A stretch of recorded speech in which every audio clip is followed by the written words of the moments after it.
What you're about to hear will make you think twice before ever setting foot on an empty highway at night. Welcome to Horror Whispers, the channel that brings you firsthand documented trucker encounters with the unexplained, the terrifying, and the downright impossible. Every night, millions of truckers hit the road, crossing desolate highways, sleeping in abandoned lots, and pulling into rest stops where strange things happen after midnight. Some of them make it home, others don't. These 11 stories aren't legends, they aren't fiction. They're pulled straight from real-life reports, interviews, and evidence that's been reviewed, verified, and cross-checked, because when something this dark happens, the road remembers. You won't hear about these stories in the news, but they happened. To real drivers, on real roads, and in some cases, the cause of what they witnessed has never been found. Before we hit the gas and drive headfirst into these midnight nightmares, do me one favor, subscribe and tap the notification bell, because here we only tell the stories that really happened. And if you're a trucker with a story of your own, drop it in the comments. Someone out there needs to hear it. Now, get comfortable, because once we hit the road, there's no turning back. These 11 stories are waiting. You know, I've been driving truck for 23 years, seen a lot of weird stuff out there on the road, but there's one night I still can't explain, and I've never told anyone about it until now. It was late October, maybe 3 years back.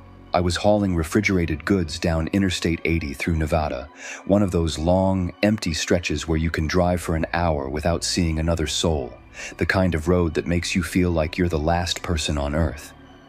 Around 2 a.m., I started hitting patches of fog. Nothing unusual at first, just wisps rolling across the asphalt. But as I kept driving, that fog got thicker and stranger. It wasn't spreading out like normal fog does. It was following the road, hugging the yellow line like it had somewhere to be. I slowed down, turned on my hazards.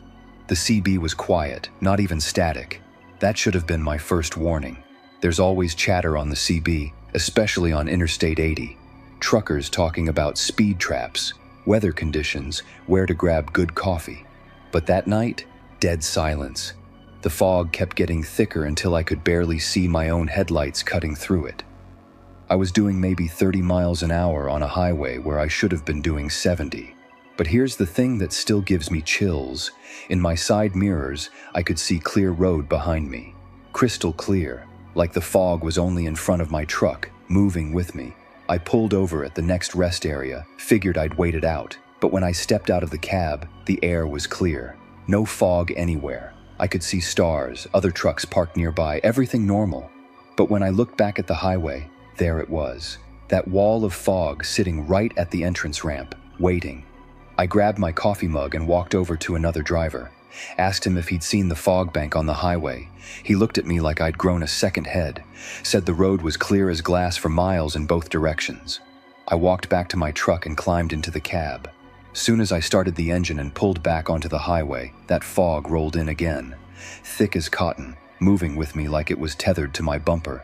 For the next 100 miles, it stayed with me. Every time I'd slow down, it would slow down.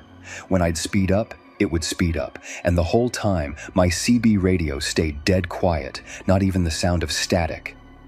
Then, around 4 a.m., I started hearing something in that fog. A rumbling sound like another truck's engine, but deeper, older, like one of those big rigs from the 70s with no muffler.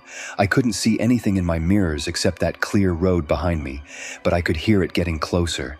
The sound grew louder until it was right beside me. That's when I saw the headlights, 2 yellow beams cutting through the fog to my left. An old Peterbilt, maybe a 79, keeping pace with me in the passing lane. But here's what made my blood run cold. I could see right through it. The truck was there, but it wasn't there, like looking at a ghost. I tried to speed up, but my truck wouldn't go faster than 35.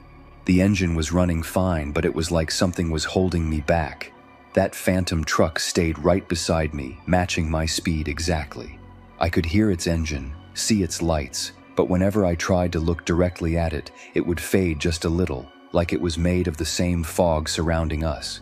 Then I heard something that made me nearly jackknife, right there on the highway, a voice on my CB radio, clear as day, even though the channel had been dead for hours. "You're in my lane, driver." The voice was old, scratchy, like someone who'd been smoking unfiltered cigarettes for 40 years. I grabbed my mic with shaking hands. "Come back, driver. What's your location?" Nothing. Just static. Then the voice came again. "Been driving this road longer than you've been breathing. This is my route." I looked over at that ghost truck, and for just a second, I could see into the cab. There was someone behind the wheel, but I couldn't make out his face. Just the silhouette of a man in a baseball cap, hands on the steering wheel. "Listen, I don't want any trouble," I said into the mic, "just trying to get my load delivered." The static cleared for a moment, and I heard something that still makes me lose sleep. The sound of laughter, low, hollow laughter that seemed to come from everywhere at once. "Your load's already been delivered, son. Question is, where you taking mine?" That's when I noticed something in my trailer, a knocking sound. Slow, rhythmic knocking from inside the refrigerated unit. But I was hauling frozen vegetables, nothing that could make noise like that.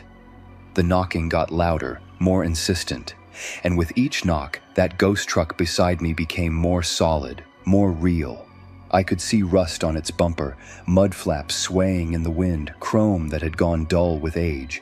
Then the fog started to clear, not all at once but slowly, like it was being pulled away. The phantom truck began to fade with it, but that voice on the CB came one more time. "See you next time you're on my road, driver.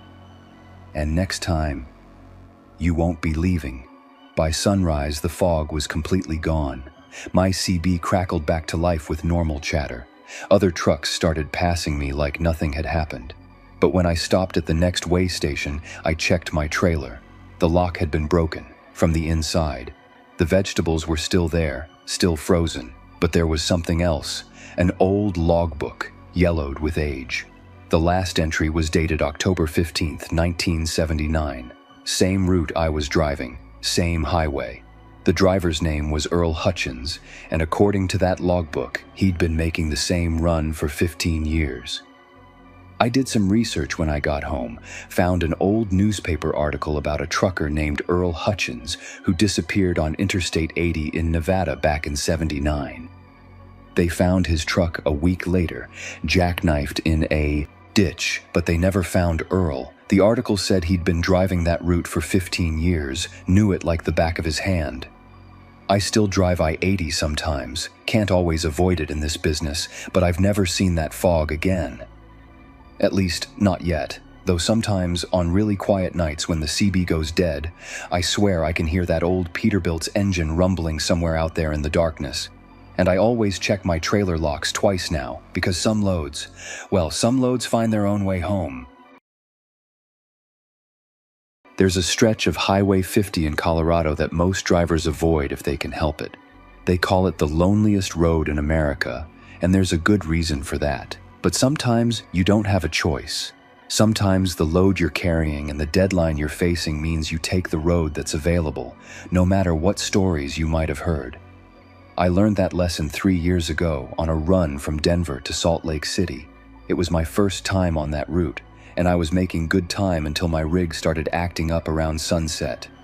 Engine was running rough, temperature gauge creeping toward the red. I needed to find a place to pull over and check things out before I blew the motor completely. That's when I saw the sign, rest area 2 miles. Mile marker 237.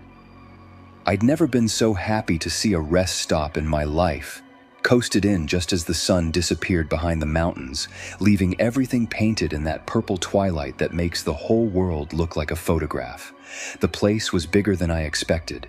Maybe a dozen parking spots for trucks, restrooms, picnic tables, the works. But it was completely empty, not another soul in sight. Should have seemed peaceful, but something about it felt wrong, like the place was too quiet, even for the middle of nowhere. I popped the hood and started checking the engine. Radiator hose had split, which explained the overheating. Simple fix, but I'd need to let everything cool down first. Figured I'd grab some dinner from my cooler and wait it out. That's when I noticed the picnic table, Nothing special about it at first glance, standard issue concrete table with wooden bench seats. But as I got closer, I could see something carved into the surface. Names, dates, messages, the kind of graffiti you see everywhere truckers stop to rest. But these weren't normal trucker tags. They were all the same message, carved over and over again in different handwriting.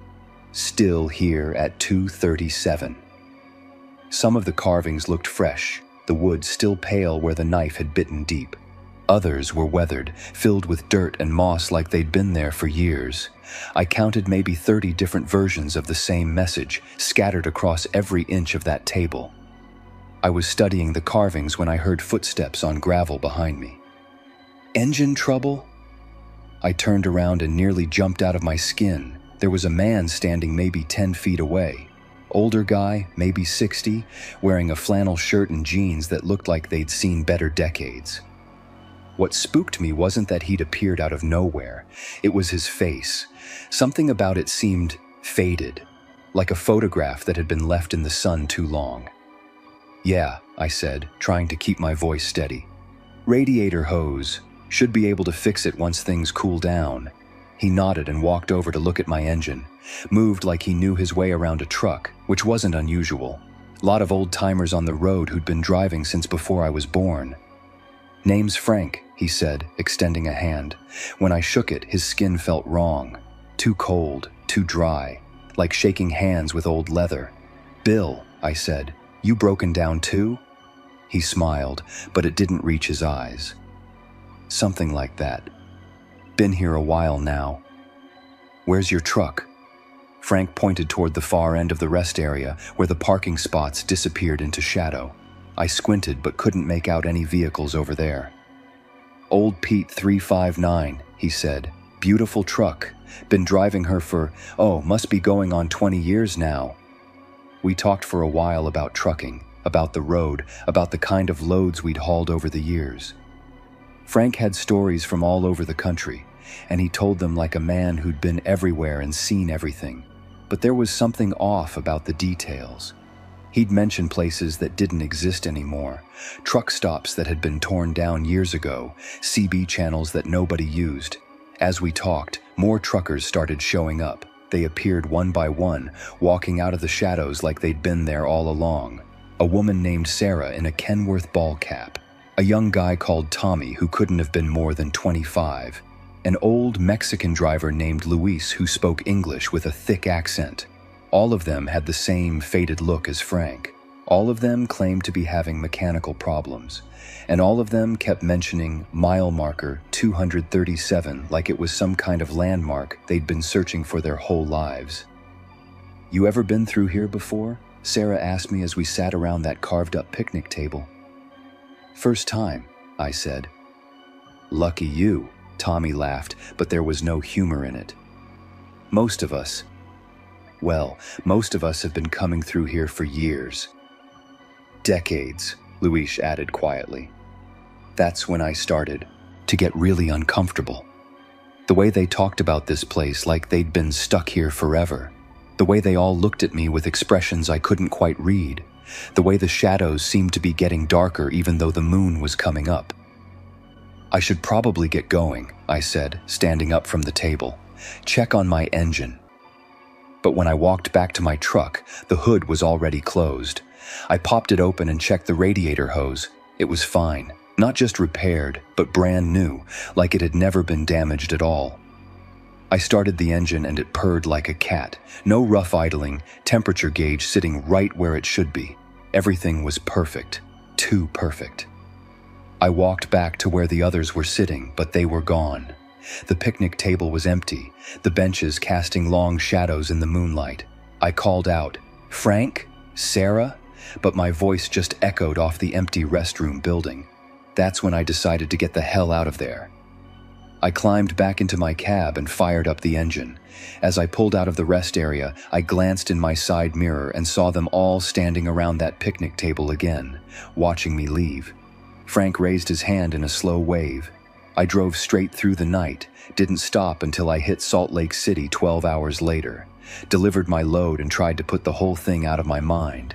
but I couldn't shake the feeling that something important had happened at mile marker 237, something I was supposed to understand but didn't. It wasn't until I got home and did some research that I found the truth. Highway 50 through that part of Colorado used to be a major trucking route back in the 70s and 80s, but there was a problem with that stretch near mile marker 237.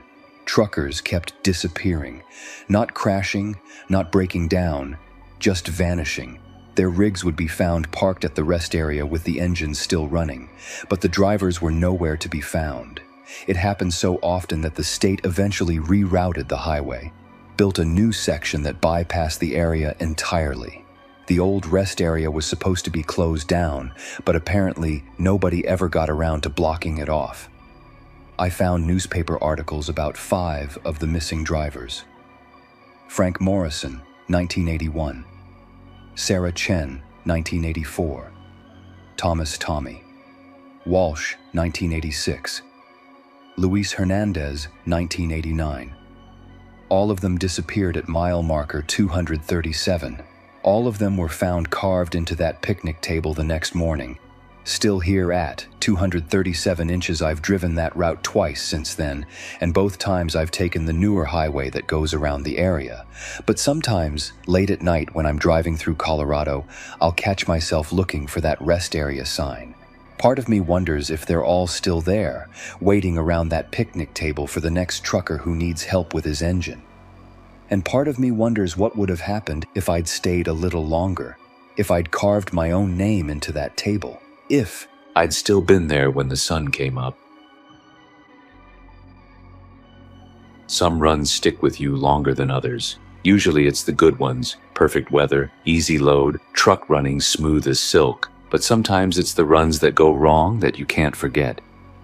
The ones that leave you questioning what you really saw out there in the dark. This happened to me about 5 years ago on a late-night haul through Kansas. I was pulling a load of farm equipment from Topeka to Oklahoma City, running behind schedule because of construction delays. It was one of those drives where you're fighting to stay awake, chugging coffee and slapping yourself to keep your eyes open. Around 2:30 a.m., I was on a stretch of 2-lane highway that cuts through wheat country. Nothing but fields on both sides, farmhouses scattered here and there with their porch lights glowing like lonely stars. The kind of road where you might see another car every 20 minutes if you're lucky. That's when my headlights picked up something unusual ahead. A girl was standing on the shoulder of the road, maybe 18 or 19 years old, wearing a light blue dress that looked too thin for the cool October air. She had long, dark hair and was holding what looked like a small suitcase. As I got closer, she stepped toward the road and held up her thumb. Now I've got a strict policy about picking up hitchhikers. Too many stories of drivers getting robbed, or worse. But this girl looked scared, standing out there in the middle of nowhere with no other traffic around. And there was something about her that reminded me of my own daughter. I started to slow down, but something made me hesitate.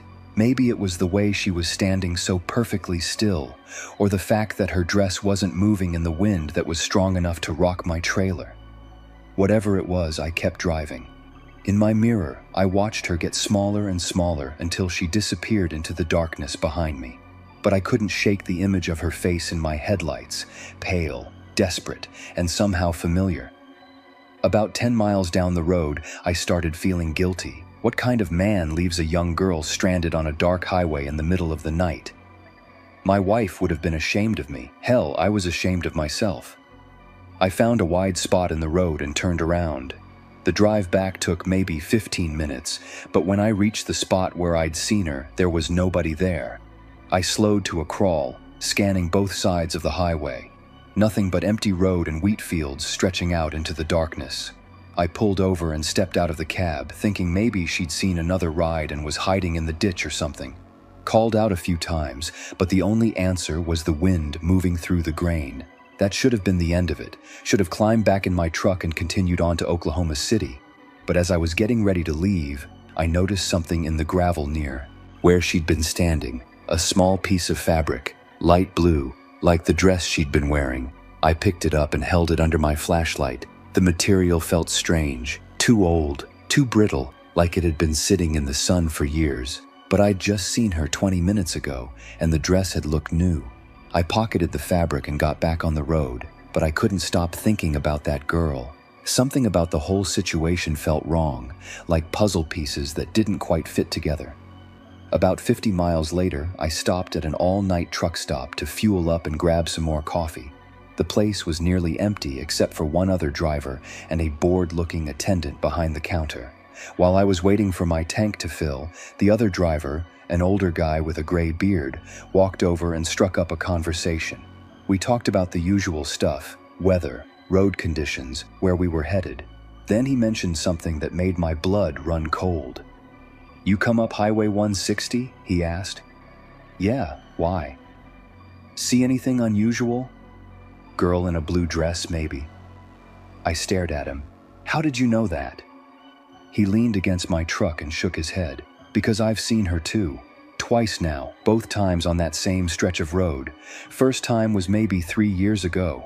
Picked her up, actually." "What happened?" "Strangest damn thing. She climbed into my cab, said she needed to get to Wichita to see her family. Spoke real soft, kept looking out the window like she was expecting something. We drove for maybe an hour, and I kept trying to make conversation, but she barely said a word." He paused to light a cigarette, his hands shaking slightly. "Then we hit a fog bank. Came out of nowhere, thick as soup. I had to slow down to maybe 20 miles an hour. When the fog cleared, he took a long drag. She was gone. Passenger door was still closed, still locked from the inside, but she wasn't there anymore." I pulled the piece of fabric from my pocket and showed it to him. His face went white. "Where did you get that?" "Found it where I saw her tonight." "Why?" "Because I found one just like it after she disappeared from my truck. Had it tested by a friend of mine who works in forensics." He flicked his cigarette into the darkness. "That fabric is from the 1950s. Chemical composition, weave pattern, everything. Hasn't been manufactured since 1958. We stood there in silence for a while, listening to the diesel pumps and the distant hum of highway traffic. Finally, he spoke again. "Did some research after my encounter. Found an old newspaper article from 1957. Girl named Mary Beth Carson, 19 years old, disappeared while hitchhiking on Highway 160. She was wearing a light blue dress, carrying a small suitcase, trying to get to Wichita to see her sick mother. What happened to her? Nobody knows. Police searched for weeks, never found a trace, but there were reports of other drivers seeing her over the years. Always the same spot, always the same blue dress, always trying to get to Wichita." I felt something cold crawl up my spine. "You think she's still out there?" "I think some people get lost in ways that don't make sense to the living. And I think that stretch of Highway 160 is one of those places where the lost ones go to wait."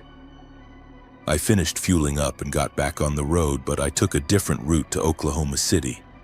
Added an extra hour to my drive, but I didn't care. I wasn't ready to see that girl again, and something told me that if I did, I might not be able to drive away a second time. That was 5 years ago, and I still carry that piece of blue fabric in my wallet. Sometimes on long night drives through Kansas, I'll take it out and look at it under the dome light. It reminds me that there are things out there on the road that truckers see but don't talk about.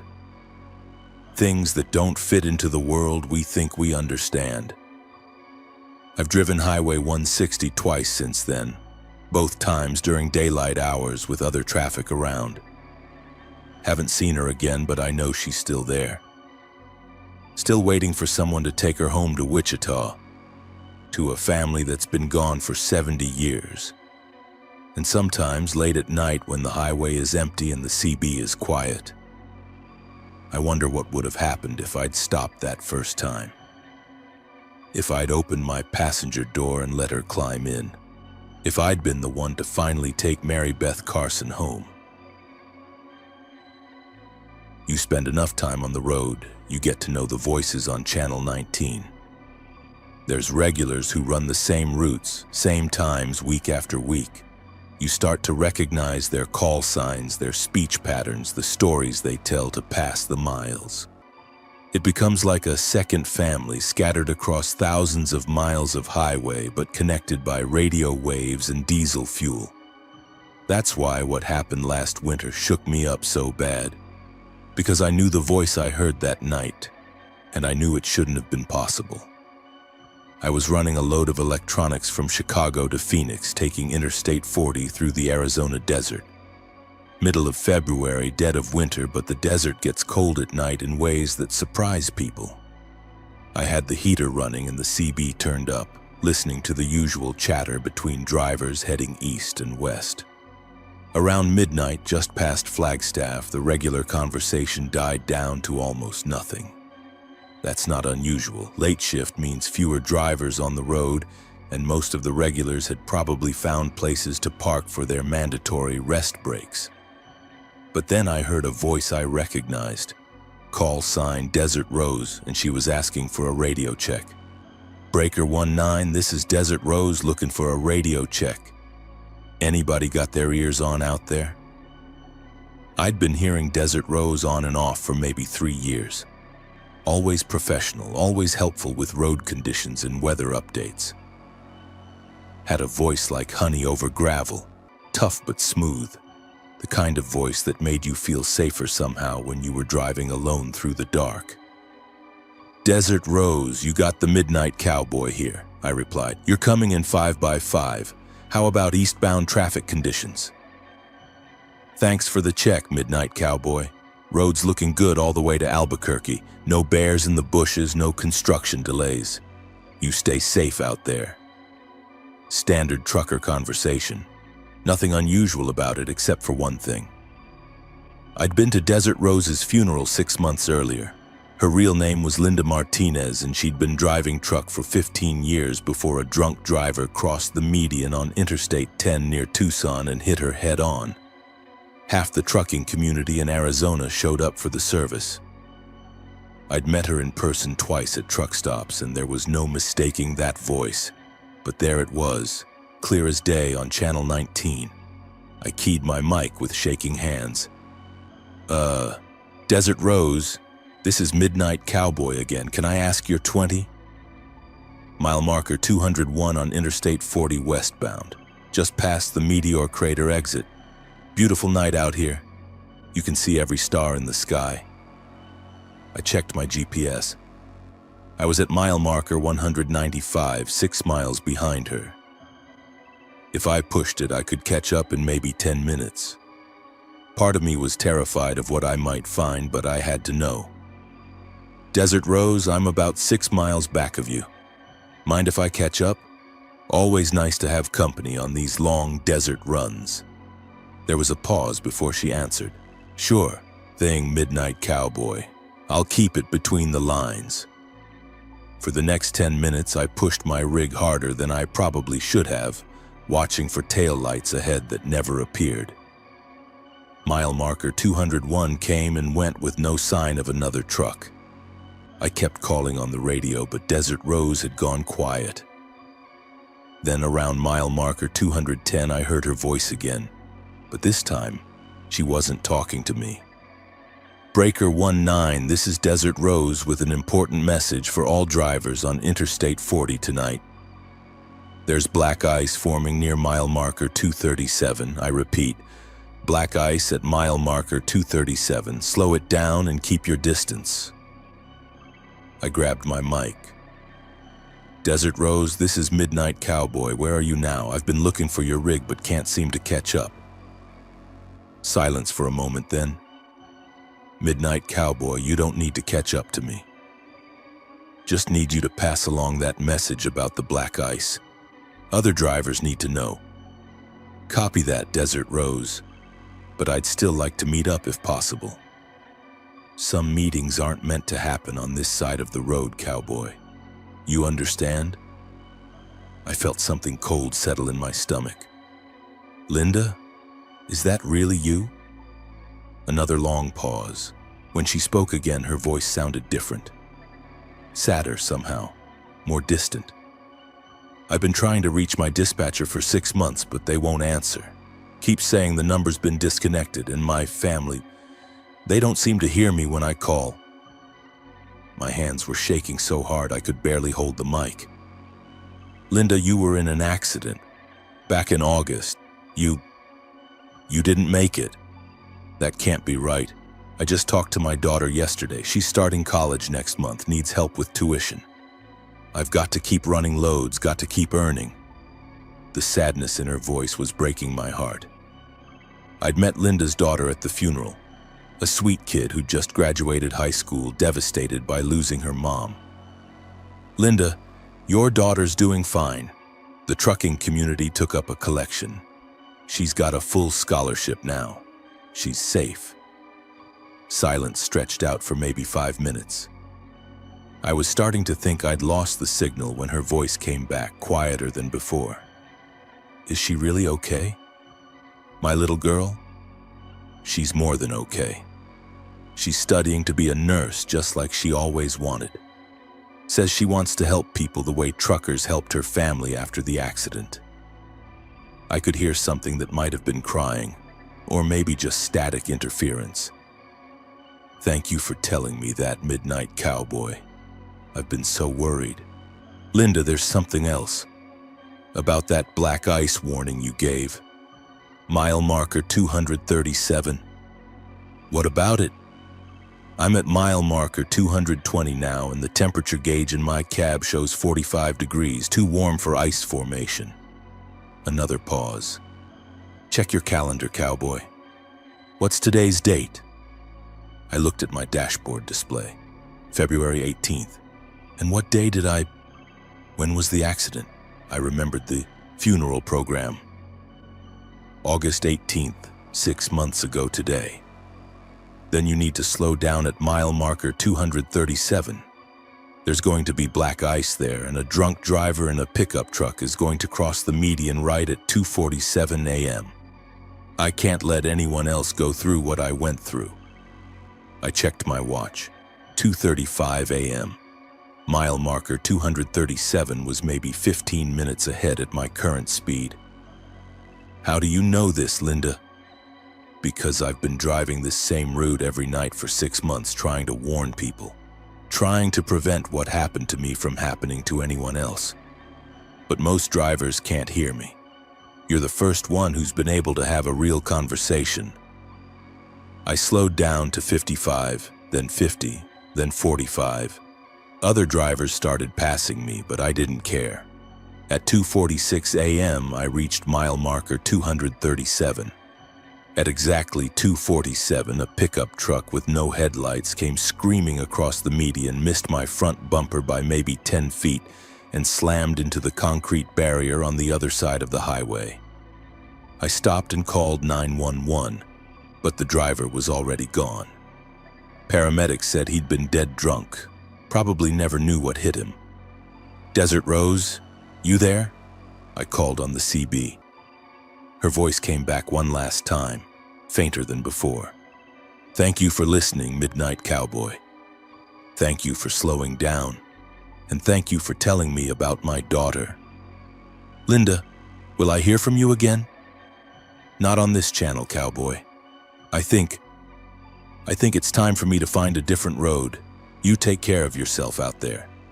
And tell the other drivers, Desert Rose says keep the shiny side up and the greasy side down. That was the last time anyone heard from Desert Rose on Channel 19. I asked around at truck stops for weeks afterward, but no other driver reported hearing her voice after that night. I still monitor Channel 19 every time I drive I-40 through Arizona, hoping to hear that honey over gravel voice one more time. But the airwaves stay quiet where Desert Rose used to be. Sometimes, though, when I'm passing mile marker 237, I'll key my mic and say a quiet thank you to the darkness. Because Linda Martinez saved my life that night, 6 months after losing her own. And sometimes, if the conditions are just right and the CB static isn't too bad, I swear I can hear a faint voice answering back. Keep the shiny side up, cowboy. Most truckers will tell you that your sleeper cab becomes like a second home after a while. You spend so many nights in that little space behind the driver's seat that you know every sound, every creak, every way the light falls through the curtains. It becomes comfortable, familiar, a safe place to rest when you're hundreds of miles from your real home. That's why what happened to me last year was so disturbing. Because something invaded that safe space and I've never felt quite secure in my sleeper cab since. I was on a long haul from Seattle to Miami, pulling a load of computer equipment. 3-day run with mandatory rest stops, which meant I'd be spending 2 nights sleeping in the truck.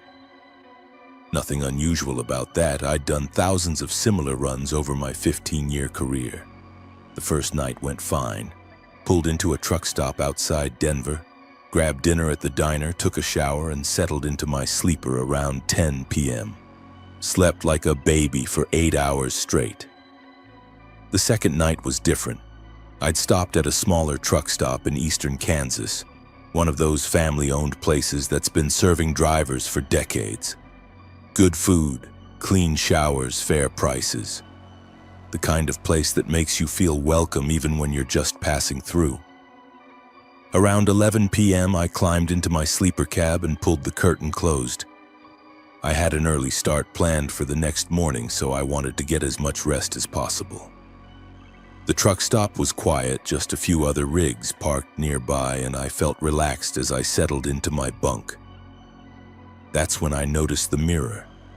Now I've got a small mirror mounted on the wall of my sleeper cab, nothing fancy, just a 6-inch square of glass so I can see myself when I'm getting dressed in the morning. I'd had it for years, installed it myself when I first bought the truck. But that night, the reflection looked wrong. I was lying on my side facing the mirror and I could see myself clearly. But there was something else in the reflection. A shadow that didn't match anything in the actual sleeper cab. It was standing behind me, just at the edge of the mirror's range, like someone was crouched in the corner of the sleeper. I turned around to look, but there was nothing there. Just my bags, my spare clothes hanging from a hook, and the usual clutter of life on the road. But when I looked back at the mirror, the shadow was still there. I sat up and turned on the dome light. The sleeper cab was empty except for me, but in the mirror I could still see that dark shape lurking just behind my reflection. It was tall, human-shaped, but somehow wrong. The proportions weren't quite right, like someone had stretched a person's shadow until it was too long and too thin. I reached out and touched the mirror, wondering if maybe there was something on the surface that was causing the strange reflection. But the glass was clean, and my finger made contact exactly where it should have. That's when the shadow in the mirror moved. It didn't move the way a normal reflection would move. It shifted independently, leaning forward like it was trying to get a better look at me. I jerked my hand back and stared at the mirror, my heart pounding. The shadow waved at me. Not a friendly wave. Something slow and deliberate, like it was mocking me. I scrambled out of my bunk and yanked the mirror off the wall, turning it face down on my small table. But I could still feel something watching me, and when I glanced at the blackened windows of my sleeper cab, I saw the reflection of that same shadow in the glass. I threw on my clothes and climbed out of the truck, thinking maybe I just needed some fresh air and a cup of coffee. The truck stop diner was still open, so I sat at the counter and tried to make sense of what I'd seen. The waitress, a woman in her 50s with kind eyes and graying hair, noticed I looked shaken up. "You okay, honey? You look like you've seen a ghost." "Something like that," I said, stirring sugar into my coffee with trembling hands. She leaned closer and lowered her voice. "You parked in spot number 7? I looked at her in surprise. "Yeah, how did you know?" "Because you're not the first driver to come in here looking spooked after spending time in that spot. We've had complaints for years about strange things happening to truckers parked there." "What kind of complaints?" "Shadows and mirrors that don't match reality. Feeling like someone's watching you sleep. Some drivers say they've heard knocking on their sleeper cab walls in the middle of the night, but when they check outside, nobody's there. I felt my blood run cold. Any idea what's causing it? She glanced around to make sure no other customers were listening. There was an accident here about 10 years ago. Trucker named Dave Morrison was parked in that same spot when another driver fell asleep at the wheel and slammed into his sleeper cab. Dave was killed instantly. And you think he's still here? I think some people leave a mark on the places where they die, especially if the death was sudden and violent. Dave was a good man. Drove for the same company for 20 years, had a wife and 2 kids at home. He was just trying to get some rest so he could make it home safely. I finished my coffee and went back to my truck, but I couldn't bring myself to get back in the sleeper cab. Instead, I climbed into the driver's seat and tried to catch a few hours of sleep sitting up. Around 3 a.m., I heard tapping on my driver's side window. I opened my eyes and looked out, expecting to see another trucker or maybe a lot lizard looking for business. But there was nobody there. The tapping continued, slow, rhythmic, like someone knocking politely on a door. Then I remembered the mirror, still lying face down on the table in my sleeper cab. On impulse, I reached back and flipped it over. The shadow was still there, but now it was pressed right against the glass, like it was trying to push through from the other side. And for just a moment, I could make out features in that dark shape. The outline of a baseball cap, a flannel shirt, work boots. The tapping on my window stopped. I looked at the mirror again, and the shadow had stepped back. It raised one hand and pointed toward my windshield. I followed its gesture and saw something that made my heart nearly stop. There was another truck bearing down on my parked rig, headlights blazing, moving way too fast for a truck stop parking lot. The driver was clearly asleep at the wheel, about to slam into my cab exactly the way Dave Morrison had been hit 10 years earlier. I laid on my horn and flashed my headlights, making as much noise as possible. The approaching truck swerved at the last second, missing me by inches and coming to a stop against a concrete barrier. The other driver climbed out, shaken but unhurt, apologizing profusely. Said he'd been driving for 18 hours straight and must have dozed off. When the excitement died down and the other driver had been taken to the hospital for observation, I looked back at the mirror in my sleeper cab. The shadow was gone. I drove straight through to Miami without stopping for another rest break, delivered my load and headed home, but I couldn't stop thinking about what had happened in that truck stop parking lot. When I got back to my home terminal, I did some research and found an old newspaper article about Dave Morrison's accident. The details matched what the waitress had told me. A good man with a family killed when another trucker fell asleep and crashed into his parked rig. But there was one detail the waitress hadn't mentioned. According to the article, Dave Morrison had been known for his quick thinking and his willingness to help other drivers avoid accidents. He'd saved at least 3 other truckers over the years by warning them about dangerous road conditions via CB radio. I think Dave Morrison is still trying to help drivers even after death. Still watching out for people who might meet the same fate he did. And I think that shadow in my mirror was his way of making sure I stayed alert when another sleepy driver was about to make the same fatal mistake. I still use that mirror in my sleeper cab, but I mounted it in a different position. Sometimes late at night when I'm parked at truck stops, I'll catch a glimpse of something moving in the reflection. But it doesn't scare me anymore.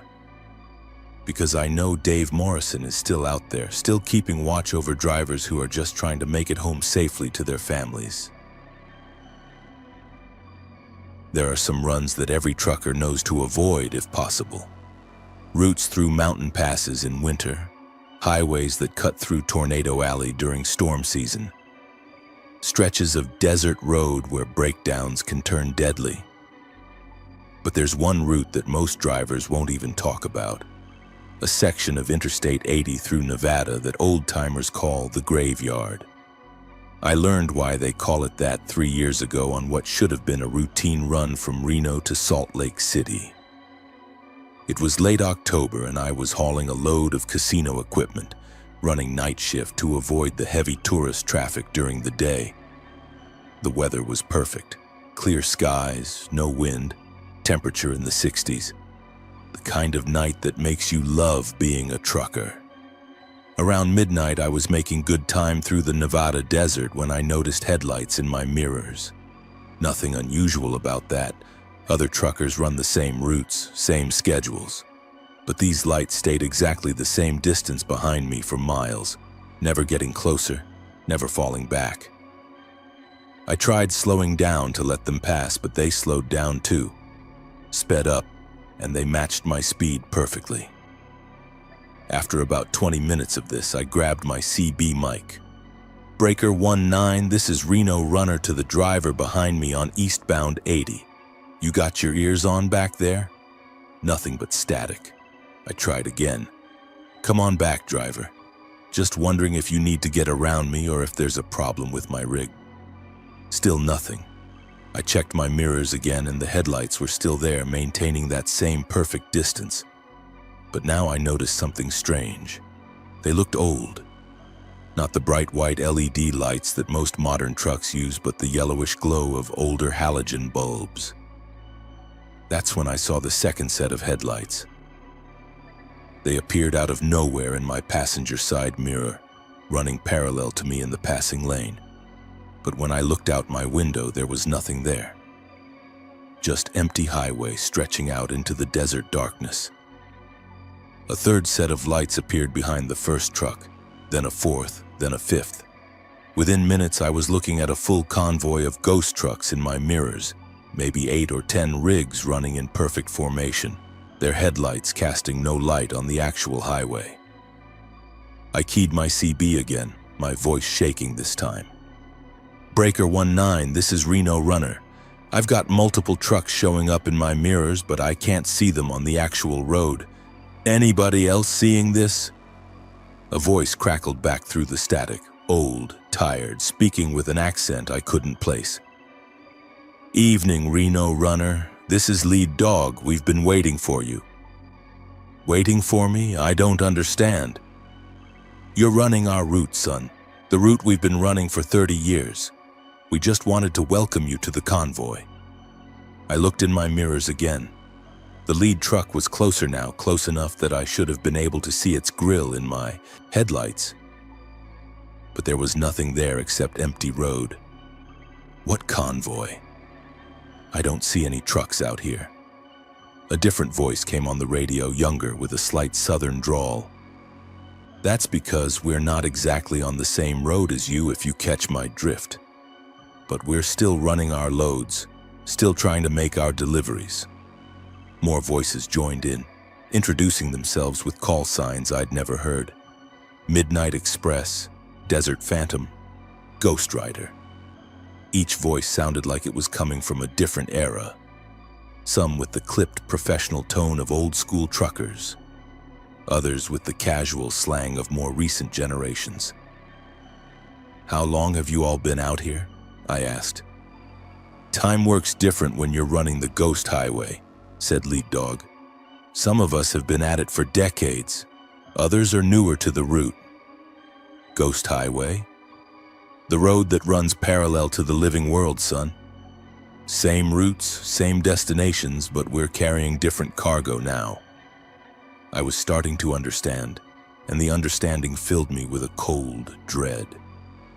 You're all dead. That's one way to put it, said Midnight Express. We prefer to think of ourselves as permanently out of service for maintenance. Despite my fear, I almost smiled at that. Truckers always did have their own way of talking about things.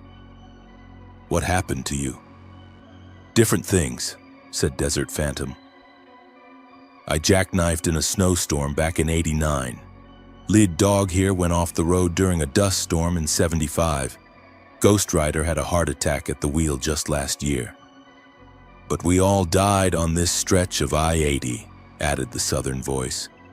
Something about this road holds on to us, keeps us running the same route over and over. I thought about all the crosses I'd seen along Nevada highways, markers for truckers who died in accidents. "How many of you are there?" "More every year," said Lead Dog sadly. "Desert driving is dangerous business. Heat, fatigue, mechanical failures, drunk drivers. A lot of good drivers have met their end out here." We drove in formation for maybe an hour, the ghost convoy maintaining perfect spacing in my mirrors while we talked on the CB. They told me stories about the trucking industry from decades past, about roads that didn't exist anymore, about truck stops that had been torn down and forgotten. But as the night wore on, their voices started getting fainter, more distant. "We're losing the connection," said Lead Dog. "Happens when we get too close to populated areas. The living world gets too strong for us to maintain contact." "Will I see you again?" "Only if you die on this route," said Ghost Rider grimly. "And we hope that doesn't happen anytime soon. But if you're ever out here again on a clear night," added Midnight Express, "key your CB and say hello. Sometimes we can hear the living drivers even if we can't always respond." "One more thing," said Lead Dog. "About 15 miles ahead, there's a drunk driver in a blue pickup truck. He's going to cross the median right at mile marker 247. Happens every night, same time, same place. Slow down when you get there." "How do you know?" "Because that's how some of us joined the convoy. That drunk driver has been causing accidents on this stretch for 20 years, but nobody in the living world can see him." The headlights in my mirrors began to fade as we approached the outskirts of Elko. One by one, the ghost trucks disappeared until I was alone again on the dark highway. 15 miles later, I slowed down as I approached mile marker 247. At exactly 2:33 a.m., I saw a blue pickup truck with no headlights come screaming across the median, pass right through my trailer, and disappear into the desert on the other side of the road. If I'd been traveling at normal highway speed, he would have hit me head-on. I made it to Salt Lake City without any other incidents, but I couldn't stop thinking about the ghost convoy. When I got home, I did some research and found records of trucking accidents on that stretch of Interstate 80 going back decades. Every name the convoy members had given me was on that list. I've driven that route several times since then, always at night, always with my CB tuned to channel 19. Sometimes, when conditions are just right and the desert is perfectly still, I can hear faint voices in the static. And sometimes, just sometimes, I can see headlights in my mirrors that cast no light on the road. The ghost convoy is still out there, still running their eternal route through the Nevada desert, still trying to help living drivers avoid the same fate that claimed them. And if you're ever driving I-80 through Nevada on a clear night, key your CB and say hello. You might not get an answer, but you'll know you're not really driving alone. The dead truckers of the desert are watching over you, making sure you make it home safely to your family, just like they never got the chance to do. Some things about trucking never change, no matter how many years you spend on the road. The weight of a full load, the sound of diesel engines, the way your back aches after 12 hours behind the wheel. And rest stops. They're always exactly where you expect them to be, marked on every map, GPS coordinates programmed into your navigation system. That's why what happened to me last spring still doesn't make sense, because I found a rest stop that shouldn't exist in a place where it had never been before. I was running a load of textiles from Charlotte to Phoenix, taking Interstate 40 west through Tennessee and Arkansas. It was a familiar route. I'd driven it dozens of times over the past 5 years. I knew every truck stop, every way station, every place to grab a decent meal or take a shower. Around 2 a.m. somewhere in eastern Arkansas, I started getting drowsy. I'd been driving for 10 hours straight and the coffee wasn't cutting it anymore. I needed to find a place to park and catch a few hours of sleep before I became a danger to myself and other drivers. But I was in a stretch of highway that didn't have any official rest areas for another 50 miles. Just dark farmland on both sides of the road, with maybe a gas station every 20 miles or so. I was starting to think I'd have to pull over on the shoulder when I saw a sign in my headlights. Rest area 2 miles. I'd never seen that sign before, but I was too tired to question it. Maybe the state had built a new facility since my last run through Arkansas. Wouldn't be the first time a rest stop had appeared seemingly overnight. 2 miles later, I saw the entrance ramp. Standard Department of Transportation design, concrete barriers, regulation signage, solar-powered lights illuminating the way. I pulled in and found a decent-sized parking area with spaces for maybe 20 trucks. The place was completely empty, which wasn't unusual for 2 a.m. on a Tuesday night. I parked near the restroom building and walked over to check it out. Clean facilities, working lights, everything you'd expect from a modern rest area. There was even a vending machine humming quietly in the corner. I went back to my truck and climbed into the sleeper cab, set my alarm for 6 a.m., and was asleep within minutes. When I woke up, something felt wrong. The light coming through my curtains was all wrong. Too dim, too gray, like dawn was having trouble breaking through heavy clouds. But when I checked my phone, it showed 6 a.m. exactly. I climbed out of my cab and looked around. The rest stop looked the same as it had the night before, but the trees surrounding it seemed different somehow. Taller, more dense, like they'd grown 20 years overnight. And there was no sound of highway traffic. I walked over to where the entrance ramp should have been, and that's when I realized what was wrong. There was no ramp. There was no highway. There was just a narrow gravel road that wound away through the trees and disappeared into the morning mist. My truck was still parked exactly where I'd left it, but the rest stop had somehow moved. Or maybe I had moved. Or maybe the whole world had shifted while I was sleeping. I tried starting my engine, thinking maybe I could follow the gravel road back to civilization. But when I turned the key, nothing happened. The engine wouldn't even turn over, like the battery was completely dead. That's when I noticed the other truck. It was parked on the far side of the rest area, an old Peterbilt that looked like it had been there for years. Rust stains ran down its sides and weeds were growing up around the tires. The windshield was so dirty I couldn't see inside the cab. I walked over and knocked on the driver's door. After a moment, it creaked open and an old man climbed down from the cab. He was maybe 70 with wild gray hair and clothes that looked like they hadn't been washed in months. "Morning," he said, like it was perfectly normal to meet another trucker in the middle of nowhere. "Name's Earl. You just get here?" "Last night," I said. "But this place, it wasn't here before, and now there's no highway." Earl nodded like that made perfect sense. "Happens sometimes. Rest stop moves around, takes people with it. I've been here, must be going on 3 years now." 3 years? Time works different here. Could be 3 years, could be 3 days.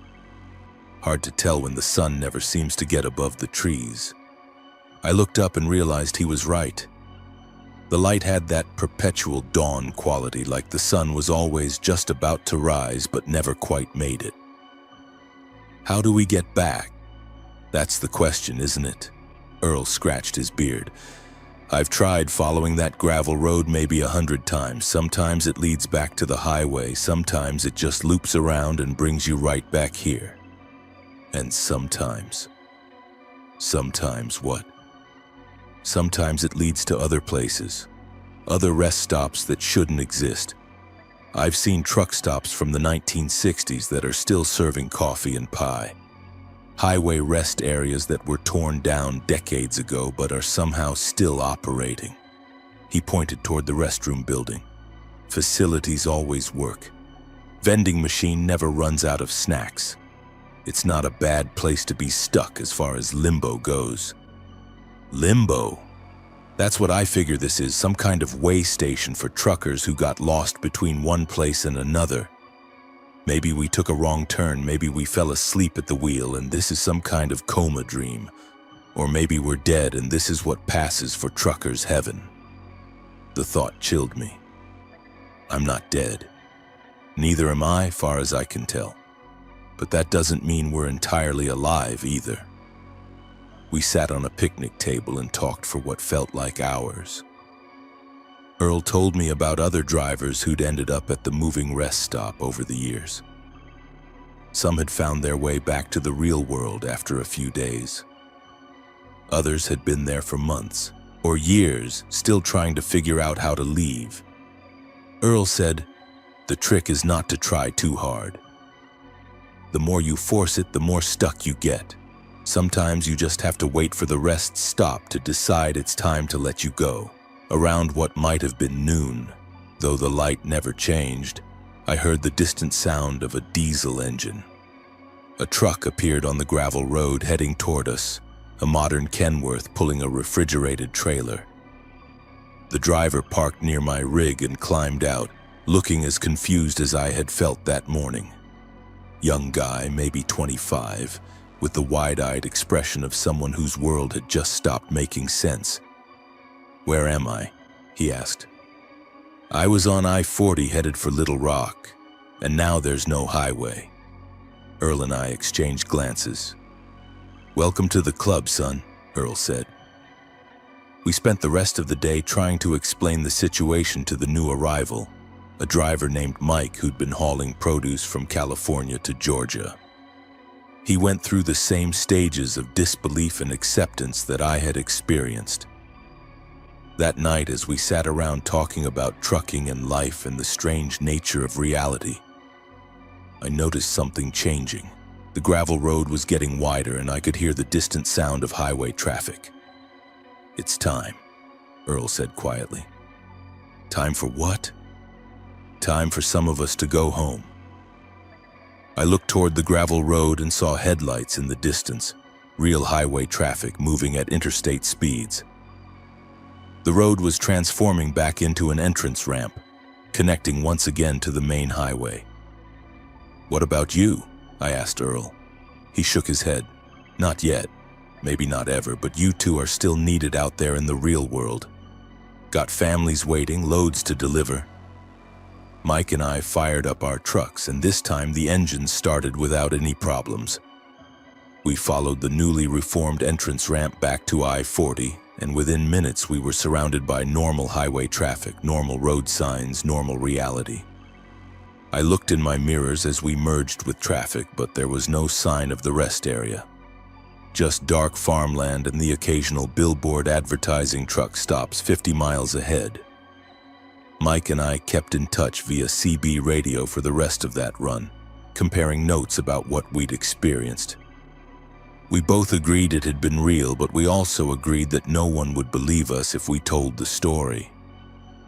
I've driven that stretch of Interstate 40 dozens of times since then, always looking for that mysterious rest area sign. But it's never appeared again, at least not for me. Sometimes, though, I'll hear stories from other drivers about rest stops that appear and disappear. Truck stops that exist in places where they shouldn't. Highway facilities that seem to exist outside of normal time and space. And I wonder if Earl is still out there somewhere waiting at that moving rest stop for his turn to come home.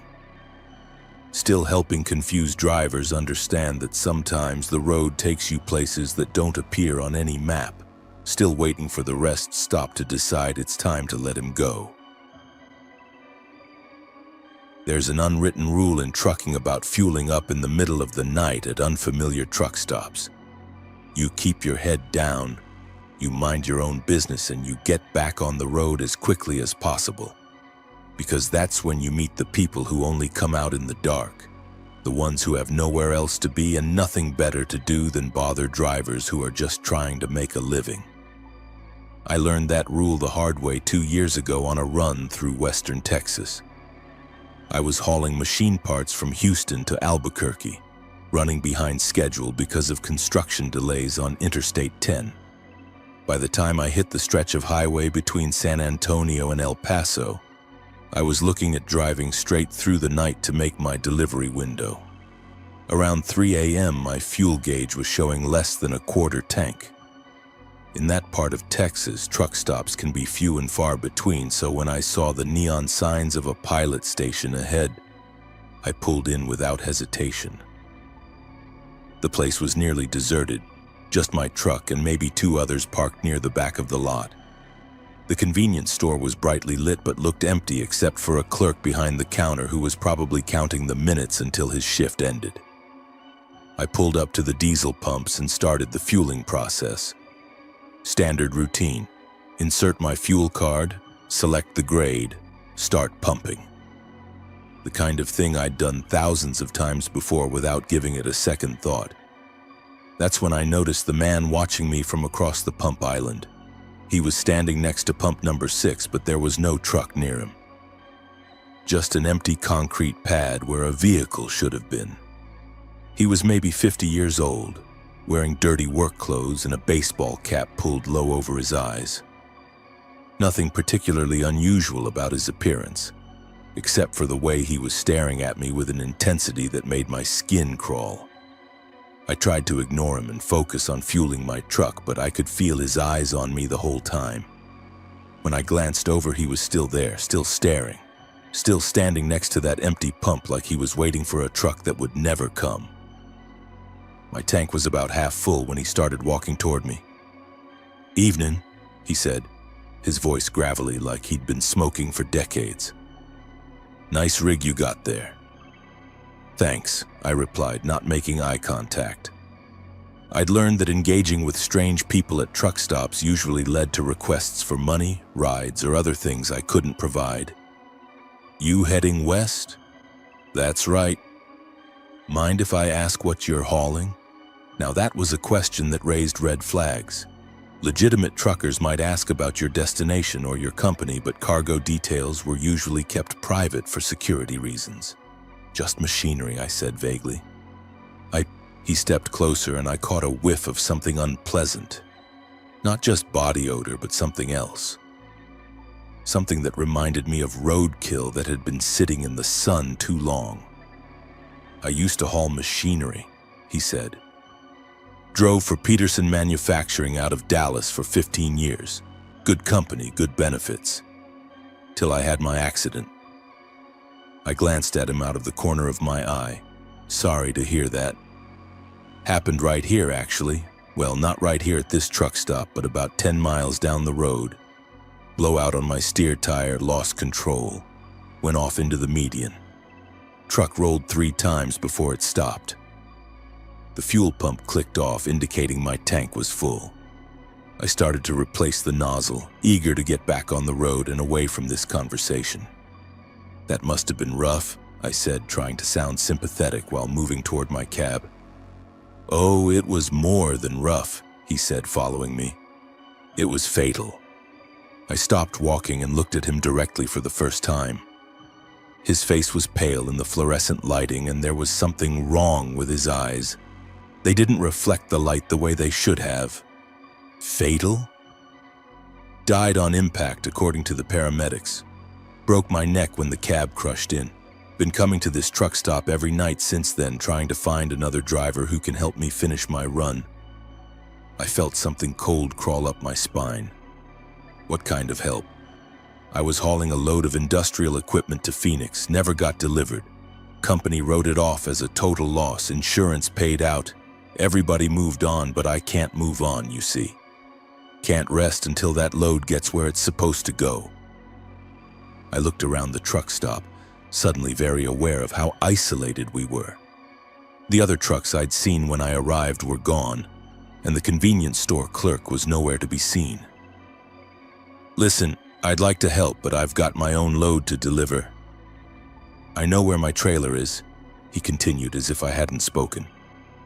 "Still sitting in the impound yard where they towed it after the wreck.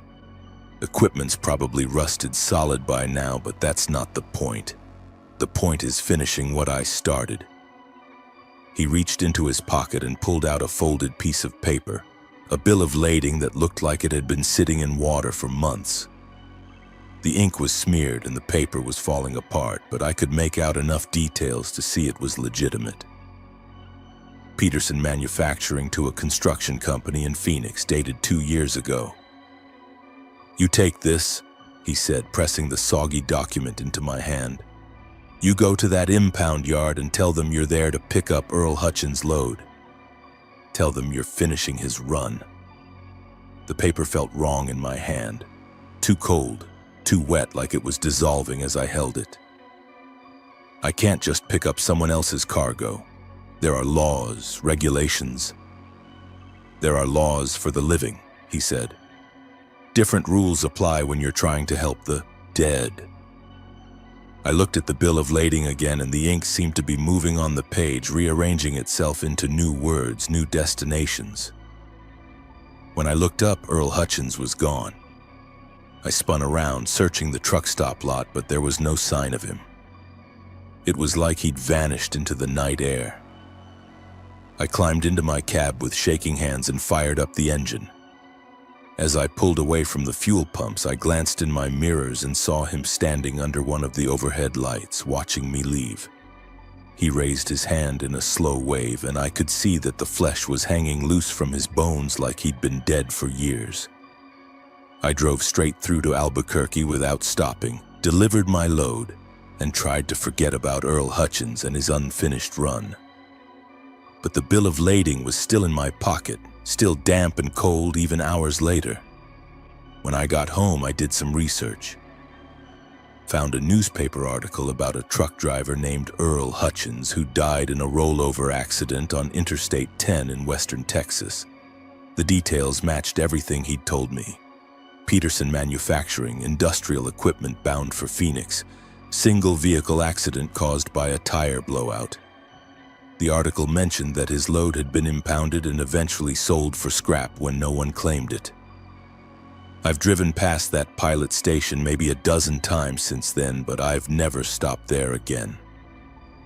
I always make sure to fuel up somewhere else, even if it means going out of my way. But sometimes when I'm driving through Texas late at night and I see a truck stop ahead, I'll slow down and look carefully at the fuel pumps. Because I know Earl Hutchins is still out there somewhere, still trying to find a driver who will help him finish his final run. Still waiting for someone to take his load to Phoenix so he can finally rest. And sometimes when the wind is just right and the highway is empty, I swear I can smell that roadkill odor drifting across the desert, reminding me that some deliveries can't wait for the living to make them. The dead have schedules to keep too. Most truckers have hauled some strange cargo over the years. Live animals, hazardous chemicals, oversized machinery that requires special permits, and escort vehicles. You learn not to ask too many questions about what's in your trailer. As long as the paperwork is legal and the pay is good, you take the load and deliver it where it needs to go. But there's one delivery I made 3 years ago that still haunts me. Because the cargo I was hauling wasn't just strange, it was wrong in ways I'm still trying to understand. I got the call on a Friday afternoon from a dispatcher I'd never worked with before. Small freight company out of New Orleans looking for a driver to transport a single item from a funeral home in Louisiana to a cemetery in rural Mississippi. Rush delivery, premium pay, no questions asked. The pay was good enough that I didn't ask the questions I probably should have. Just loaded up my truck and headed for the pickup location, a funeral home on the outskirts of New Orleans that looked like it had been in business since before the Civil War. The funeral director was waiting for me when I arrived, older man in a black suit, with the kind of pale complexion that comes from spending too much time around dead people. He led me around to the back of the building where a single casket was waiting on a loading dock. It was an expensive-looking coffin, solid mahogany with brass handles, the kind that costs more than most people make in a year. But there was something about it that made me uncomfortable. Maybe it was the way the wood seemed to absorb light instead of reflecting it, or the fact that it felt cold even in the humid Louisiana heat. "Special delivery," the funeral director said as we loaded it into my trailer. "Needs to be at Magnolia Hill Cemetery by midnight. Very important that you don't open the trailer between here and there." "Any particular reason why?" He gave me a look that made it clear I was asking the wrong kind of question. "The family has very specific requirements about how their loved one is to be transported. No stops, no delays, no disturbances." I secured the coffin with extra straps and chains, making sure it wouldn't shift during transport. But as I was working, I could have sworn I heard something moving inside the casket. A soft scratching sound like fingernails on wood.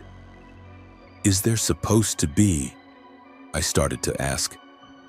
"No questions," the funeral director interrupted. "Just deliver it to the cemetery by midnight. The caretaker will be waiting for you." The drive to Mississippi should have taken about 3 hours, but I was making the run at night to avoid traffic and curious eyes. Small-town folks tend to get nervous when they see a truck carrying a coffin through their main streets.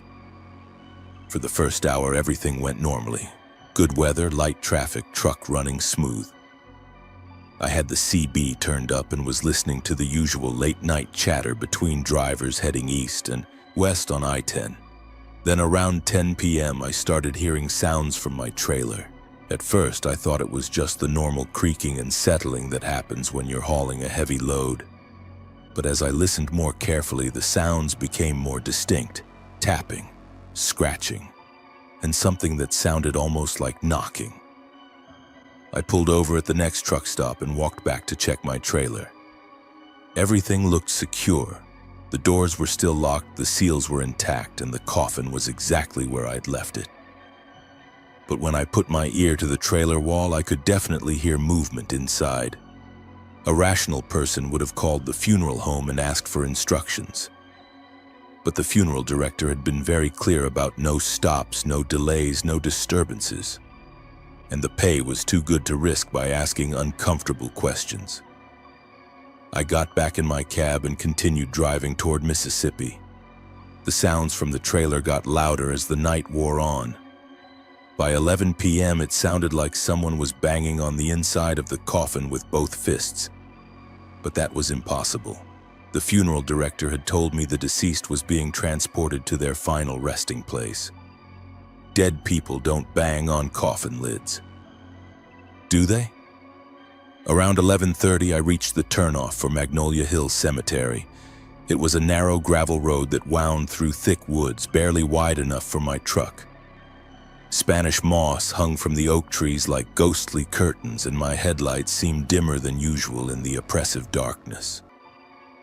The cemetery gate was standing open, and I could see a figure waiting beside it. Presumably the caretaker the funeral director had mentioned.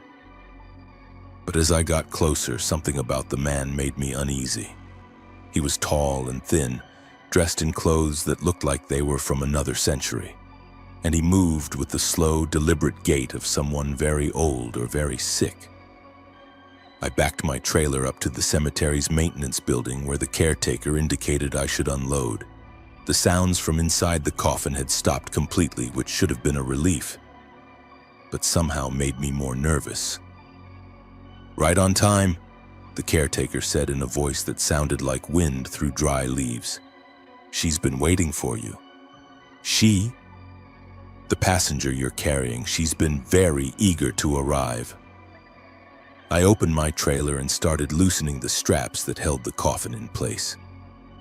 But when I grabbed the first brass handle to slide it toward the trailer door, it was warm to the touch. Not just warm, hot, like it had been sitting in direct sunlight for hours. "Careful with that," the caretaker warned. "She's been restless during the journey." "Who exactly am I delivering here?" The caretaker smiled, but it wasn't a pleasant expression. "Someone who died before her time. Someone who wasn't ready to stay buried."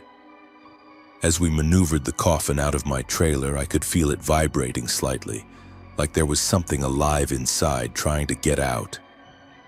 The brass handles were getting hotter by the minute, and I had to use my work gloves to avoid burning my hands.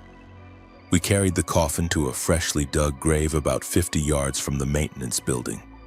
But when I looked down into the hole, I saw something that made my blood run cold. There was already a coffin in the grave, an old one with rotted wood and tarnished hardware that looked like it had been underground for decades. But the lid was open, and the coffin was empty. What happened to whoever was buried here? I asked. She got tired of being dead, the caretaker said matter-of-factly. Clawed her way out about a week ago. Been wandering around ever since, looking for a way back to the world of the living. That's why we needed the new coffin. Something stronger, something that would hold her. I stared at him in disbelief. You're telling me I just delivered a coffin for someone who's already dead but won't stay buried? That's about the size of it. Before I could respond, the coffin we just carried to the gravesite began to shake violently. The brass handles rattled against the wood, and I could hear muffled screaming from inside. Not the scream of someone who was afraid, but the rage-filled shriek of something that had been trapped and wanted out. We need to get her underground quickly, the caretaker said, producing a set of chains and padlocks from his coat. She's strongest at midnight, and that's... He checked an old pocket watch. About 2 minutes from now. The screaming from inside the coffin grew louder, and I could see the lid starting to bulge upward as whatever was inside pushed against it. The caretaker began wrapping chains around the entire casket, securing them with heavy padlocks. "Help me lower this into the grave," he ordered. "I'm not getting paid enough for this," I said, backing away from the coffin. "You're getting paid enough to finish the job. Unless you want her to get loose and follow you home." That threat was enough to get me moving. We rigged up a pulley system using equipment from the maintenance building and lowered the chained coffin into the grave right on top of the old empty one. As soon as the new coffin touched the bottom of the grave, the screaming stopped. The sudden silence was almost more unsettling than the noise had been. The caretaker began shoveling dirt over the coffin with mechanical efficiency, like he'd done this many times before. "She'll rest now," he said. "For a while, anyway. These old restless spirits, they come and go in cycles. She'll probably stay put for another 20 or 30 years before she gets strong enough to break out again." "This has happened before?" "Oh yes. Magnolia Hills Cemetery has been dealing with difficult residents for over a century. Some people just don't take to being dead, you know. They keep trying to come back, keep looking for ways to return to the living world." He handed me an envelope thick with cash, more money than the original contract had specified. "Bonus for discretion," he explained. "Most drivers wouldn't have been able to handle this kind of delivery." I took the money and got out of there as fast as I could, not stopping until I was back on the interstate with bright lights and normal traffic around me. But I couldn't shake the feeling that something had followed me from that cemetery. For weeks afterward, I kept hearing scratching sounds in my trailer even when it was empty. I'd catch glimpses of movement in my mirrors that didn't match anything on the actual road. And sometimes, late at night, I'd hear what sounded like a woman's voice calling my name from somewhere far away. I never took another job from that freight company in New Orleans. In fact, I stopped accepting any runs that involved funeral homes or cemeteries. Some cargo is too dangerous to transport, no matter how much money they offer. But I still drive past Magnolia Hills Cemetery sometimes when my route takes me through that part of Mississippi. And I always slow down when I pass the entrance, just to make sure the gate is still closed and there are no fresh holes in the ground. Because I know that somewhere underneath all that dirt and those chains, something is still down there waiting. Still trying to find a way back to the world of the living.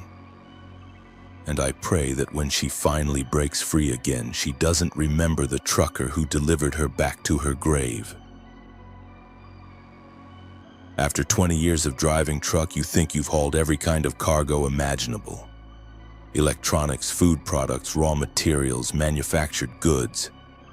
If it needs to get from point A to point B, chances are a trucker has moved it at some point. But there's one load I hauled 2 years ago that still gives me nightmares because I never found out what was really in that trailer.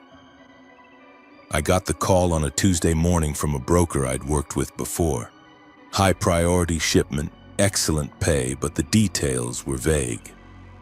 Specialized equipment from a research facility in Montana to a government installation in Nevada. The shipper would provide all the necessary paperwork, and I'd be escorted by federal agents for the entire journey. The pay was too good to pass up, even though something about the job felt off from the beginning. I picked up my escort at a truck stop outside Billings, 2 men in black SUVs who looked like they'd stepped out of a government textbook. Dark suits, sunglasses, the kind of serious expressions that discouraged small talk. They introduced themselves as Agent Miller and Agent Johnson, which were probably about as real as their claim that they were with the Department of Agriculture. The loading facility was 30 miles outside town down a series of increasingly remote dirt roads. It was surrounded by high fences topped with razor wire, and there were more guards than you'd expect for a legitimate research operation. Whatever they were studying in there, they didn't want uninvited guests. The loading dock was inside a warehouse with no windows and fluorescent lights that hummed with an electrical buzz that made my teeth ache.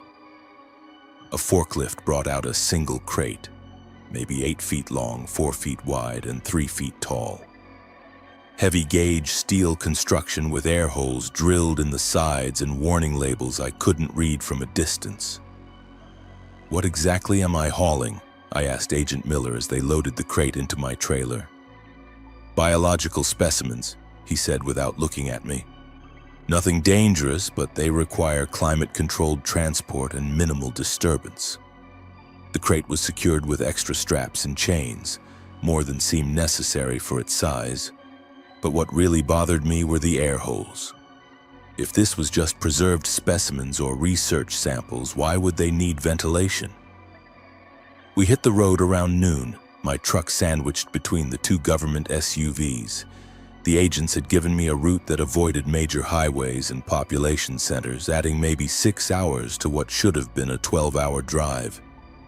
They clearly didn't want anyone to see what we were transporting. For the first few hours, everything went normally. The crate was silent, my truck was running well, and the agents maintained radio contact to coordinate rest stops and fuel breaks. But around sunset, as we were crossing into Utah, I started hearing sounds from my trailer. At first, it was just scratching, like an animal trying to dig its way out of a box, which made sense if they were transporting some kind of research animal. But the scratching was too rhythmic, too deliberate. It sounded almost like Morse code. I radioed Agent Miller. "I'm getting some noise from the cargo. Is that normal?" "Perfectly normal," he replied. "Just minor settling during transport. Ignore it and maintain speed." But the scratching continued, and after another hour it was joined by other sounds. Tapping, rattling, and something that sounded disturbingly like whimpering.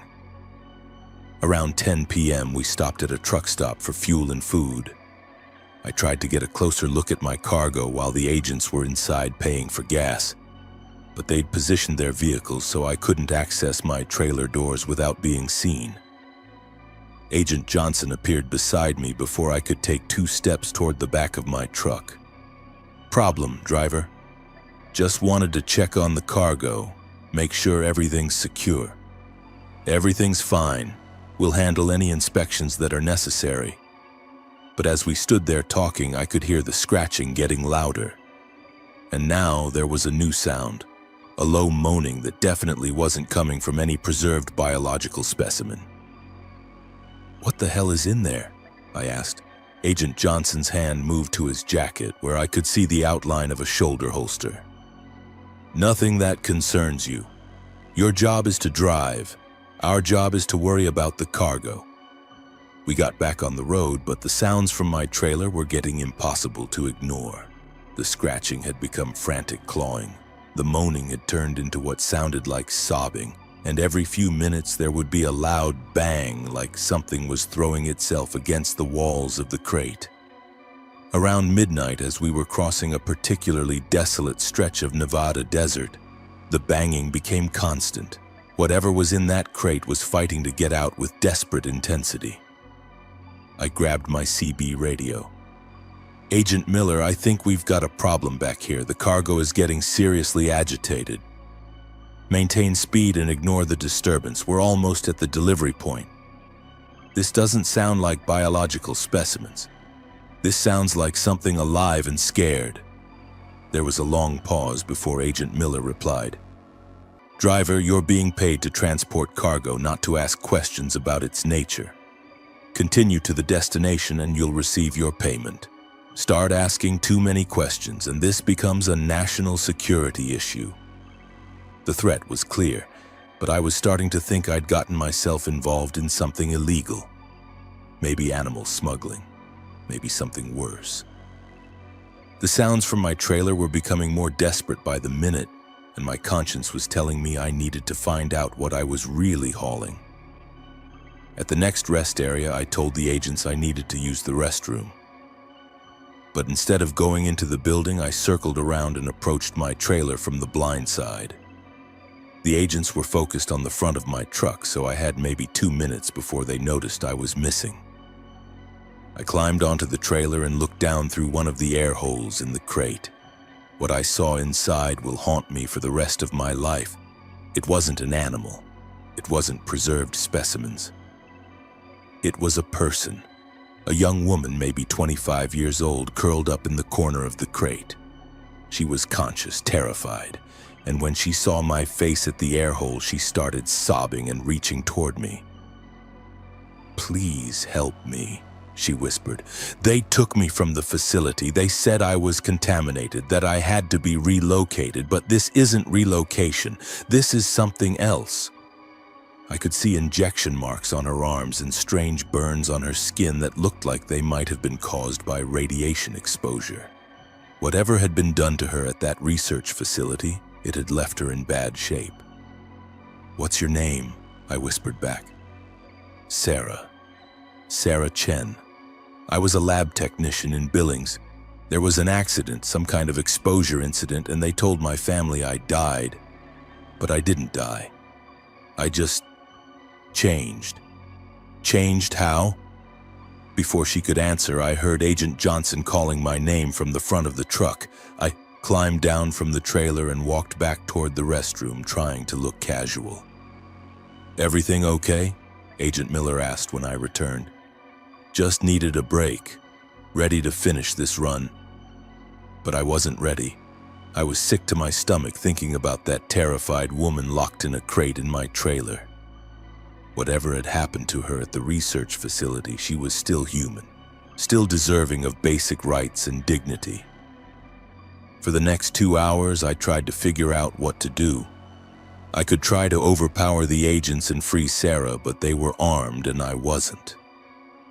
I could refuse to continue driving, but that would probably result in me joining Sarah in whatever fate awaited her at the Nevada facility. Finally, I made a decision that I'm still not sure was right. We reached the delivery point around 3 a.m., another unmarked facility in the middle of the desert, surrounded by the same kind of high-security fencing I'd seen in Montana. As they unloaded the crate from my trailer, I could hear Sarah calling out, begging anyone who would listen to help her. But the technicians at the facility acted like they couldn't hear her at all. They loaded the crate onto a cart and wheeled it toward a building marked with biohazard symbols and radiation warnings. Agent Miller handed me an envelope full of cash and a document to sign. Something about maintaining confidentiality regarding classified government operations. "What's going to happen to her?" I asked. "Her?" "The woman in the crate, Sarah Chen." Agent Miller looked at me with the kind of expression you might give a child who'd asked an impossibly naive question. "Driver, there was no woman in that crate. You transported biological specimens from a research facility to a disposal site. That's all that happened here tonight. Anything else you think you saw or heard was probably fatigue from driving too many hours. But I knew what I'd seen. I knew what I'd heard. And I knew that somewhere in that facility, a woman who'd been declared dead was being subjected to experiments or procedures that would make her wish she really had died in that laboratory accident. I took the money and drove home, but I've never felt right about it. I used some of the cash to hire a private investigator to look into Sarah Chen's disappearance, but he couldn't find any record of her ever existing. No employment records at the research facility, no death certificate, no family members who remembered her. It was like she'd been erased from all official records. I still drive truck, but I've never taken another government contract. And sometimes, late at night, when I'm hauling regular cargo through empty highways, I think I can hear scratching sounds from my trailer, desperate clawing like someone trying to get out. Like Sarah Chen is still trapped somewhere, still calling for help that will never come. Some roads are designed to get you from one place to another as efficiently as possible. Straight lines across flat country. Gentle curves that follow the natural landscape. On-ramps and off-ramps that merge traffic smoothly. But there are other roads that seem to have been designed by people who didn't understand the basic principles of getting from point A to point B. Highway 191 through eastern Utah is one of those roads. I'd been avoiding that route for years because of its reputation among truckers. Narrow two-lane highway with steep grades, hairpin turns, and no shoulder to speak of. The kind of road that's dangerous enough in daylight and potentially fatal at night. But sometimes you don't have a choice. Sometimes the load you're carrying and the deadline you're facing means taking the road that's available regardless of its reputation. That's how I found myself on Highway 191 at 2 a.m. on a cold November night, hauling electronic equipment from Salt Lake City to Albuquerque. I was running behind schedule because of bad weather in Colorado, and 191 was the only route that would get me to my delivery appointment on time.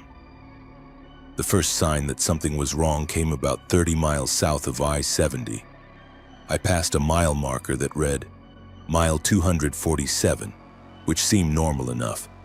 But 20 minutes later, I passed the same mile marker again. I figured I must have been more tired than I thought, maybe hallucinating from too much coffee and not enough sleep. But when I passed mile 247 for the third time, I knew something was seriously wrong. I pulled over and checked my GPS, thinking maybe there was an error in the satellite signal.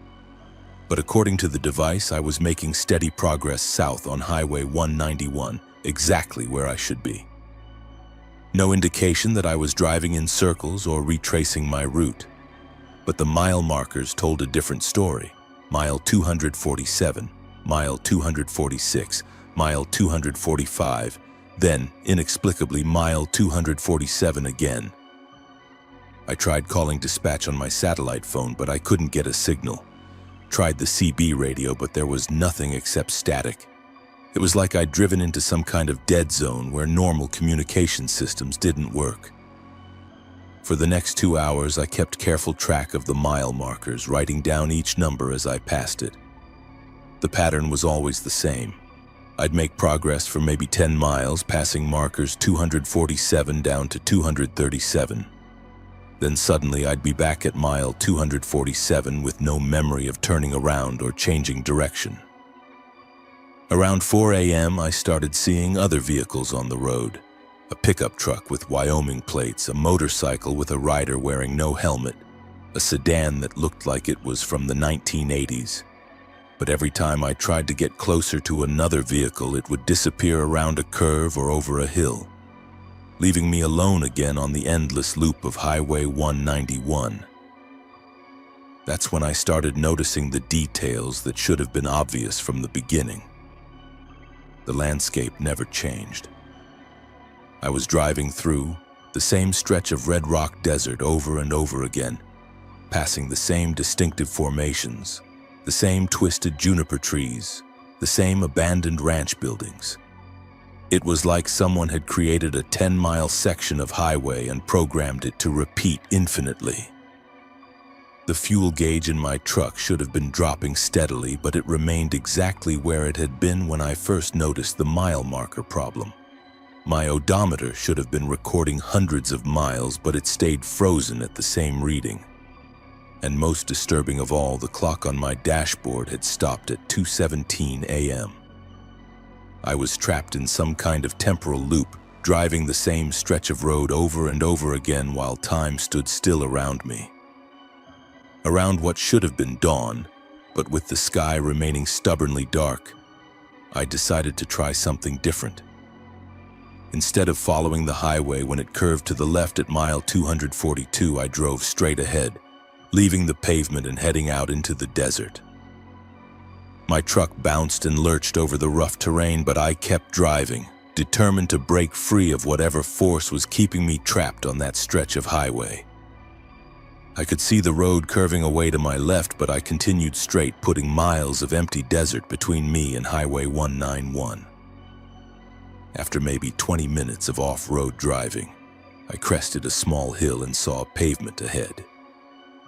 I'd found another road, or so I thought, until I got closer and realized it was Highway 191 again. The same mile markers, the same red rock formations, the same endless loop. I tried turning around and driving in the opposite direction, but that just meant I was passing the mile markers in reverse order. Mile 237, mile 238, mile 239, up to mile 247, then back to mile 237 again. The loop worked in both directions. As the hours passed, though time seemed to have no meaning in that place, I began to see the other drivers more frequently. The pickup truck, the motorcycle, the old sedan, and others I hadn't noticed before.